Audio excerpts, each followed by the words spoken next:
Alright, so let me tell you about the time my neighbor decided my driveway was public parking, and how that little habit ended up costing his family a small fortune. And the funny thing is, this whole mess started because I tried to be polite. Back in 2019, I bought this little corner house outside Raleigh, North Carolina. Nothing fancy, just a quiet working-class neighborhood, narrow street, old trees, the kind of place where everyone waves but nobody actually knows your last name. Now the street had one annoying problem: parking. Most of the houses had tiny single-car driveways, and the road itself was barely wide enough for two cars to pass each other without doing that awkward slow crawl. But my house, I got lucky. The previous owner had poured a double-wide driveway, probably sometime in the early 2000s. It could fit 2 trucks easy, 3 if you squeezed. At the time, it didn't seem like a big deal, until the neighbors moved in. About 6 months later, a family bought the house right next door. I'll call them the Crawfords. Dad, Dale Crawford. Loud guy, construction contractor type. Mom, Melissa. Nice enough when she first moved in. And their teenage son, Tyler, who had just gotten his driver's license and walked around like he'd been handed the keys to the kingdom. And here's where the math started getting interesting. 3 vehicles, 1 tiny driveway, 1 narrow street, and right next door, my big empty driveway. The first time I noticed their SUV creeping over the line, I honestly thought it was an accident. It was halfway across the edge of my driveway, not blocking it completely, just enough to make pulling out awkward. So I walked over and knocked on their door. Melissa opened it, still holding a dish towel. "Oh shoot, sorry about that," she said. "Tyler must have parked it there. We'll move it." And they did. No drama, no attitude. So I figured, okay, honest mistake. 2 weeks later it happened again. This time it was Dale's pickup truck. Same exact thing, just barely hanging over the edge of my driveway. Again I knocked. Again they apologized. Truck moved. Still no big deal. Then came the third time. Only this time nobody answered the door. So I left a little note. Just something simple. "Hey neighbor, could you try not to block the driveway? Makes it tough getting out. Thanks." Totally friendly. Midwestern level polite. And for about 3 days, it worked. Then the pattern started. At first it was maybe once a week. Then twice. Then suddenly, it was happening almost every day. Sometimes their SUV would creep 2 feet into the driveway line. Sometimes Tyler's old pickup would park so crooked the back bumper sat right across the entrance. One morning I came outside for work, coffee in one hand, keys in the other, and there it was. Tyler's truck, parked completely across my driveway entrance. Not partially, completely. I stood there for a second, just staring at it. You ever have one of those moments where your brain kind of freezes because you're trying to understand how someone could possibly think something is okay? Yeah, that moment. So I knocked on their door again. Nothing. Knocked harder. Still nothing. I called the number Melissa had given me when they moved in. Straight to voicemail. I ended up standing there in my work clothes for 10 minutes waiting until Tyler finally stumbled outside, half asleep, hoodie on backwards. "Oh my bad, dude," he said, scratching his head like he'd just woken up from a nap. Then he slowly moved the truck. That morning, I was 20 minutes late to work. And that's when something in my head started shifting. Because see, mistakes happen. But patterns? Patterns mean somebody stopped caring. Over the next 2 months, it kept getting worse. Some days they'd block just a corner. Some days half the driveway. One day I had to do what felt like a 12-point turn just to squeeze my car out onto the street without scraping the truck parked across the edge. So I tried texting. No reply. Tried knocking again. No answer. Left another note. Still nothing. And here's the part that started really getting under my skin. They were home. I could see the lights on. Hear the TV through the window. They just didn't feel like dealing with it. At that point, the message was pretty clear. My driveway had become their overflow parking lot. And apparently I was expected to just deal with it. Then one morning the situation hit a new level. I was already running late. Big meeting that day. I walk outside, hit the remote on my car.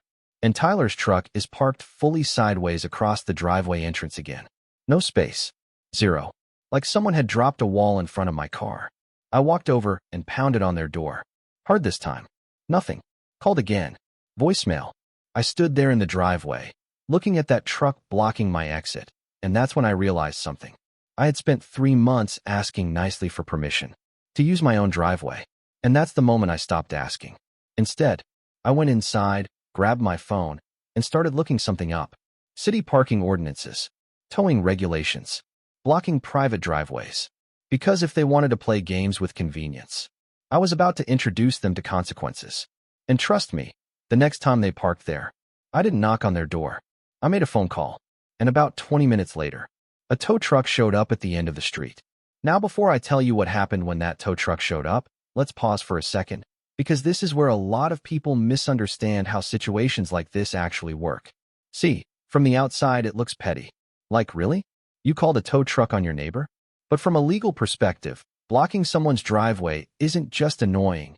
It's usually a direct violation of municipal parking law in most American cities. And according to standard procedure, once a vehicle is obstructing a private driveway, even partially, the property owner has the right to request immediate towing. No warning required. No courtesy knock. The driveway owner doesn't have to negotiate access to their own property. That's the law in a lot of places, including where I live. But the legal side isn't even the interesting part. The psychology is. Because this is a psychological trap people fall into all the time with neighbors. It starts with small boundary testing. Just a few inches over the line, just once in a while, just convenient for today. And if nothing happens, that behavior slowly becomes the new normal. You stop being the homeowner and start being the path of least resistance. That's exactly what was happening here. The Crawfords had learned something over those first 3 months. Every time they blocked my driveway, the worst consequence was a polite conversation. And polite conversations are cheap. Tow trucks? Not so much. And the moment that tow truck turned onto our street, the rules of the game changed. So, the tow truck rolls onto the street. Big diesel engine, yellow lights spinning, that heavy metal clank of chains in the back. The kind of sound that immediately makes everyone on the block peek through their curtains. And I'm standing there in my driveway pretending to check my phone like this is the most normal Tuesday morning in the world. The driver steps out, looks at the truck blocking my driveway, then looks at me. Is this the vehicle? He asks. I nod. Yep, that's the one. He doesn't ask questions. Because according to standard procedure, they don't have to. He walks around the truck, snaps a few photos, hooks the wheel lift under the front axle, and within maybe 3 minutes, Tyler's truck is up in the air. Just like that. No drama. No yelling. Just the quiet, mechanical sound of consequences. And then the tow truck pulls away. Gone.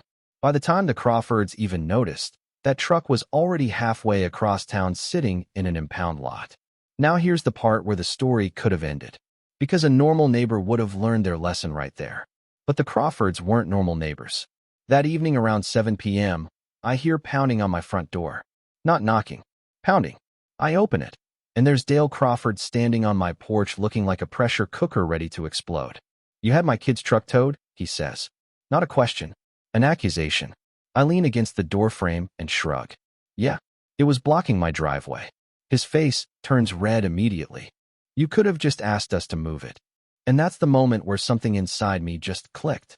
Because I had asked. Many times. So I said exactly that. I did ask. Multiple times. Texted. Left notes. Knocked on your door. Nobody cared. He scoffs like I just told a bad joke. Man, that's petty, he says. Petty. I remember laughing a little when he said that. Not because it was funny, but because it was such a perfect example of how some people see the world. To him, his convenience mattered more than my property. So I told him something very simple. I'm not negotiating access to my own driveway anymore. Then I closed the door. And for a couple days, things were quiet. Driveway stayed clear. No cars creeping over the line. No trucks blocking the entrance. I thought maybe, just maybe, the message had landed. 2 days later, I wake up for work, grab my coffee, open the front door, and there it is again, Dale's pickup truck, parked halfway across the driveway entrance like the previous tow never happened. I stood there staring at it for maybe 10 seconds. Not angry, just impressed. The confidence it takes to repeat the exact same mistake after losing a vehicle for 12 hours and paying a $300 towing fee. That's a special kind of stubborn. So I pulled out my phone, called the same tow company. Dispatcher answers. County recovery. Hey, I said, same address as last time. There was a pause, then the guy chuckled. Ah yeah, we remember you. 20 minutes later, tow number 2. And this time the Crawfords noticed faster. Melissa came running outside halfway down the street, yelling while the tow truck was already lifting the front wheels. Wait. The driver just points toward me standing in my driveway. Property owner call. Nothing he can do. The truck disappeared again. Now here's where things started getting expensive. Because towing fees don't just stop at the hook. There's the tow charge, storage fees, after-hours pickup, administrative fees. Every time that truck went to the impound lot, it cost them over $300. And yet somehow, the lesson still didn't stick. By the end of that month, I had called 6 tow trucks. 6. At that point, you'd think they'd stop completely. Instead, they got clever. Or at least they thought they did. The next time Dale parked there, he left just 1 inch of space before the driveway line. Technically over the line, but barely. Like the world's dumbest game of parking chicken. That's when I realized something. This wasn't about parking anymore. This had become a competition. So I started documenting everything. Every single time a tire crossed that driveway line. Photos, timestamps, doorbell camera footage. I kept a little log on my phone. Date, time, vehicle, tow company reference number. Over the next 3 months, tow numbers 7 through 12 happened like clockwork. The dispatcher actually started recognizing my address. When I called, he'd say something like, "Driveway guy again?" "Yep." Then came tow number 13. And this one was special, because Tyler had borrowed the truck again. Apparently without telling his parents. Friday night party somewhere across town. The truck got towed around 9:30 p.m. But Tyler didn't come back looking for it until about 1 a.m. And when he walked outside and saw the truck missing, he thought it had been stolen. So he called the police. Yeah, the police. Officers show up, take the report, run the plates, and within about 5 minutes they tell him exactly where the truck is sitting, the impound lot downtown. I wasn't there for that conversation, but the next morning I heard the whole story from Dale. Because he showed up at my door again. Only this time he looked exhausted. Like a man who had spent half the night arguing with a tow yard employee through a security window. "This is getting out of hand," he said. And I nodded. Because he was right. It was getting out of hand. But I reminded him of something important. I'm not the one parking there. For about 2 weeks after that, the driveway stayed perfectly clear. Peace returned to the street. Then September rolled around. Football season. And if you've ever lived in a neighborhood with football fans, you already know what that means. Overflow parking. Friends coming over. Cars lining both sides of the street. And sure enough, one Saturday afternoon, someone parked across my driveway again. This time, it wasn't even the Crawfords' car. It was one of their guests. But guess who got to pay the towing fee? Tow number 14. Then 15. 16. 17. 18. By the time we hit 23 tows, the situation had become neighborhood legend. People on the block would literally text each other when a tow truck showed up. Kids riding bikes would stop to watch. One guy down the street started calling it the Crawford parking tax. And honestly, he wasn't wrong. Around that time, I even installed reflective driveway markers and a small sign at the entrance.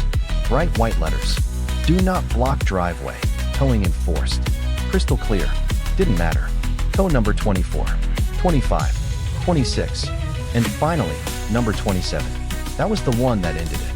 Not because the Crawfords suddenly had a moment of personal growth, but because their insurance company got involved. Apparently, when a vehicle gets impounded repeatedly within the same policy year, it raises red flags. Risk indicators, claims history, whatever algorithm insurance companies use to decide your liability, their premiums went up. A lot. And about 2 weeks after that, I heard construction noises next door. Concrete truck, jackhammers, work crew. When I looked outside, they were expanding their driveway, pouring a whole new slab of concrete so it could fit 3 cars comfortably. Cost them several $1,000s. But you know what? Since the day that new driveway finished curing, my driveway has stayed perfectly clear. Not once. Not even an inch. 8 months of total peace. Which just goes to show, sometimes the most effective teacher in the world is a tow truck. Now when I tell this story to people, the reaction is usually split right down the middle. Half the room laughs. The other half looks at me like I just confessed to committing some kind of suburban war crime. 27 tows? Dude, that's savage. And yeah, I get it. On paper it sounds brutal. But here's the thing people forget about neighbor conflicts. They rarely start big. They start small. A few inches over the line. A quick favor. A temporary inconvenience that slowly becomes permanent. And if you're the kind of person who tries to keep the peace, which most homeowners are, you end up doing something dangerous without realizing it. You start negotiating your own boundaries. You give a little space. then a little more. Then suddenly the thing that belonged to you doesn't really feel like yours anymore. Your driveway becomes shared. Your parking spot becomes flexible. Your property becomes no big deal. And this is a psychological trap a lot of people fall into. Because the more patient you are, the more the other person learns that patience has no consequences. In psychology, they call this boundary erosion. Every time someone pushes a line and nothing happens, the brain rewrites the rule. The new rule becomes, oh, I guess that's allowed.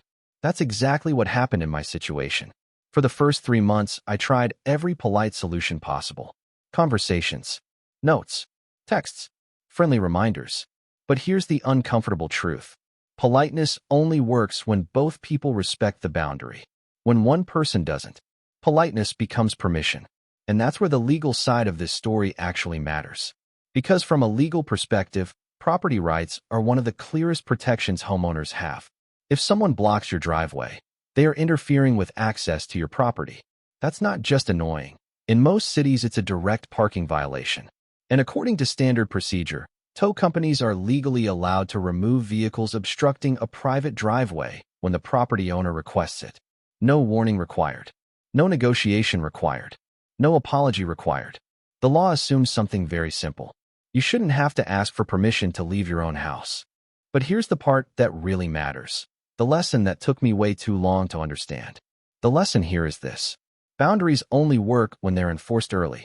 If I had called the tow truck the second or third time they blocked the driveway, this entire story probably would have ended right there. 1 tow, maybe 2. Instead, I waited 3 months trying to be the good neighbor.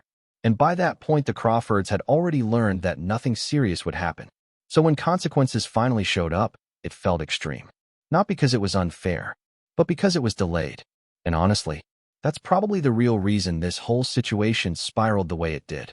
Not the tow trucks, not the parking, the delay, the silence, the assumption that eventually I would just give in. The funny part is, once they widened their own driveway, the problem vanished overnight. Turns out they had the ability to solve the problem the entire time. They just didn't feel any urgency until it started costing them money. Which brings me to the part I'm actually curious about. Because everyone has a different tolerance for this kind of thing. Some people would have called a tow truck the very first time. Some people would have never called one at all. Some people might have gone straight to the city or an HOA complaint. And some people probably would have escalated this into a full neighborhood feud. So I'm honestly wondering, if you were in my situation, same driveway, same neighbor, same 3 months of polite warnings, how many times would it have taken before you called the first tow truck? Once? 3 times? 10? Or would you have handled it completely differently? Drop your answer in the comments, because I have a feeling this is one of those situations where everyone thinks they'd react differently, until they're the one standing in their driveway at 7 a.m. staring at someone else's truck blocking the exit.